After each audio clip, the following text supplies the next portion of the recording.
Katarina Stiberg går direkte i føringen, og nærmest er kanskje Kristine Meller fra Bærumsjøen i bane 1, men det er veldig igjen.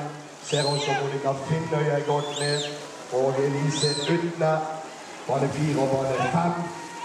Det er Katarina Stiberg som har en suveren føring, passerer på sterke 32-39. Ja, så klarer vi litt. Norsk juniorrekord, Anne-Marie Gulbrandsen, 1.08,17. Katarina i særklasse her på 100 meter bryst. Er jo allerede norsk juniormester både på 50 og 200 bryst og 100 meter medley her. Som sagt, altså norsk juniorrekord, 1.08,17. Det blir Katarina Stiberg, og det er uhyre jevnt om andre- og tredjeplassen. Kanskje det er Elise Utne og Monica Finnøy der nærmest. Kommer vi inn til mål. Katarina Stiberg kommer i mål på 1.09,38.